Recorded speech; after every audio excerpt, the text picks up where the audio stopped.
ಕಾಶ್ಮೀರದ ಉಗ್ರರ ದಾಳಿಗೆ ಬಲಿಯಾದಂತಹ ಶಿವಮೊಗ್ಗದ ಮಂಜುನಾಥ್, ಕೊಪ್ಪ ತಾಲೂಕಿನ ಕುಣಿಮಕ್ಕಿ ಮೂಲದವರು ಮಂಜುನಾಥ್ ರಾವ್ ಮ್ಯಾಮ್ಕೋ ಸಹಕಾರ ಸಂಘದಲ್ಲಿ ಮ್ಯಾನೇಜರ್ ಆಗಿ ಕೆಲಸ ಮಾಡುತ್ತಿದ್ದರು. ತಂದೆ ನಿವೃತ್ತಿಯಾದ ನಂತರ ಶಿವಮೊಗ್ಗದಲ್ಲೇ ಮಂಜುನಾಥ್ ರಾವ್ ಸೆಟಲ್ ಆಗಿದ್ರು. 20 ವರ್ಷಗಳಿಂದ ಶಿವಮೊಗ್ಗದಲ್ಲೇ ವಾಸವಾಗಿದ್ರು. ರಿಯಲ್ ಎಸ್ಟೇಟ್ ಮಾಡಿಕೊಂಡಿದ್ದ ಮಂಜುನಾಥ್ ರಾವ್ ಪತ್ನಿ ಪಲ್ಲವಿ ಮತ್ತು ಮಗನ ಜೊತೆ ಜಮ್ಮು ಕಾಶ್ಮೀರ ಪ್ರವಾಸಕ್ಕಂತ ಹೋಗಿದ್ರು. ಇನ್ನು ಪತ್ನಿ ಪಲ್ಲವಿ ಮ್ಯಾಮ್ಕೋಸ್ ಬೀರೂರು ಶಾಖೆಯಲ್ಲಿ ಮ್ಯಾನೇಜರ್ ಇದ್ದಾರೆ. ಉಗ್ರರ ದಾಳಿಗೆ ಮತ್ತೊಬ್ಬ ಕನ್ನಡಿಗ ಬಲಿಯಾಗಿದ್ದಾರೆ, ಭರತ್ ಭೂಷಣ್. ಬೆಂಗಳೂರಿನ ಜಾಲಹಳ್ಳಿಯಲ್ಲಿ ಭರತ್ ಭೂಷಣ್ ಮನೆ ಇದೆ. ತಂದೆ ತಾಯಿಗೆ ಮಗನ ಸಾವಿನ ವಿಚಾರವೇ ಗೊತ್ತಿಲ್ಲ.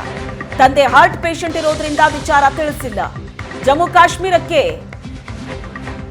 ತೆರಳಿದ ಭರತ್ ಅಣ್ಣ ಪ್ರೀತಮ್ ಸಾಫ್ಟ್ವೇರ್ ಉದ್ಯೋಗಿಯಾಗಿದ್ರು. ಭರತ್ ಭೂಷಣ್ ತಂದೆ ಚನ್ನವೀರಪ್ಪ ನಿವೃತ್ತ ಡಿಡಿಪಿಐ, ತಾಯಿ ಶೈಲಕುಮಾರಿ ಭದ್ರಪ್ಪ ಲೇಔಟ್ನಲ್ಲಿರುವ ಡಯಾಗ್ನಾಸ್ಟಿಕ್ ಕೇಂದ್ರ ನಡೆಸ್ತಾ ಇದ್ದಂತಹ ಭರತ್ ಪತ್ನಿ ಸುಜಾತ ಮತ್ತು ಮಗನ ಜೊತೆ ಕಾಶ್ಮೀರಕ್ಕೆ ಹೋಗಿದ್ರು. 3 ವರ್ಷದ ಮಗು ಮತ್ತು ಸುಜಾತ ಪ್ರಾಣಾಪಾಯದಿಂದ ಪಾರಾಗಿದ್ದಾರೆ.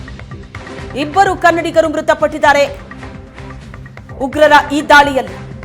ಭರತ್ ಭೂಷಣ್ ಬೆಂಗಳೂರಿನ ಜಾಲಹಳ್ಳಿ ಅವರು.